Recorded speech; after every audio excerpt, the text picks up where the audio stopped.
দর্শক, যেমনটি বলছিলাম, নেত্রকোনায় আজ পদযাত্রা করবে জাতীয় নাগরিক পার্টি এনসিপি। নিয়ে বিস্তারিত তথ্য জানাতে আমাদের সাথে যুক্ত হচ্ছেন সহকর্মী মির্জা হৃদয়।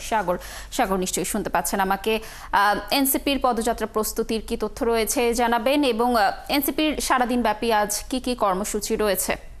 জি, লাবণী যেটা বলছিলেন, সকাল 10টা থেকে মুক্তারপাড়া এই পুরাতন কালেক্টর মাঠ থেকে পদযাত্রা শুরু হওয়ার কথা ছিল, কিন্তু নেত্রকোনা এক রাস্তামুখী শহর হওয়ায়, যেহেতু মহিলা কলেজ পাশেই, এই মহিলা কলেজে পরীক্ষার্থীদের পরীক্ষা থাকায় মূলত পদযাত্রাটি বাতিল করা হয়েছে।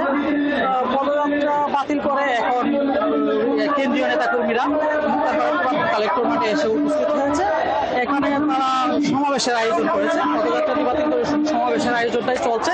সমাবেশে আমাদের 10টি উপজেলা থেকে বিভিন্ন নেতাকর্মীরা এসে যোগ দিয়েছে।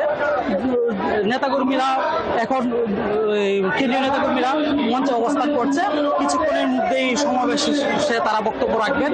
সমাবেশে উপস্থিত হয়েছে জেলার বিভিন্ন প্রান্ত থেকে বিভিন্ন লোকজন। তারা ইতিমধ্যে স্লোগানে মুখরিত করেছে কালেক্টর মাঠ প্রাঙ্গণ।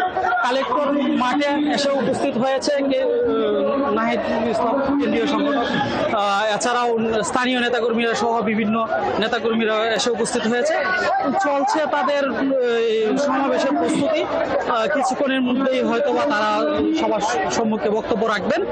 আমরা যদি দেখাতে চাই যে মঞ্চে এখন অবস্থান করছেন নেতাকর্মীরা, কেন্দ্রীয় নেতাকর্মীরা যারা এসেছেন তারা আসন গ্রহণ করছে। কিছুক্ষণের মধ্যেই হয়তোবা তারা জনসাধারণের উদ্দেশ্যে তাদের যে জুলাই নীতিমালা আছে বা তারা যে সংস্থায় দাবি তুলেছে সেগুলো উপস্থাপন করবে, এবং সাধারণ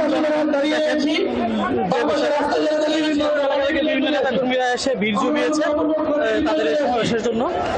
বলে রাখা ভালো, সকাল 10টায় যে পদযাত্রাটি ছিল এটি মূলত শহরের যানজট এড়ানোর জন্য বাতিল করা হয়েছে। যেহেতু একমুখী শহর, এক শহরেই যদি পদযাত্রা হয় এবং পরীক্ষা রয়েছে মহিলা কলেজ ও সরকারি কলেজের, তাহলে এতে দেখা যায় জনদুর্ভোগ হবে, সাধারণ মানুষ চলাচলে বিঘ্ন ঘটবে এবং পরীক্ষার্থীদের সমস্যা হবে। এই পরীক্ষার্থীদের কথা চিন্তা করেই সকাল 10টার পদযাত্রাটি বাতিল করা হয়েছে। এই ছিল নেত্রকোনা পুরাতন কালেক্টর মাঠ থেকে সর্বশেষ। সাগর, ধন্যবাদ আমাদের সাথে যুক্ত থাকার জন্য। আপনি থাকুন সেখানে। নিশ্চয়ই আমরা এনসিপির পদযাত্রা এবং পথসভার আরও তথ্য আপনার মাধ্যমে দর্শকদেরকে পরবর্তী সংবাদ সংযোগে জানানোর চেষ্টা করব। দর্শক, এনসিপির পদযাত্রা এবং পথসভা কর্মসূচির সর্বশেষ তথ্য জানানোর চেষ্টা করছিলাম আমরা।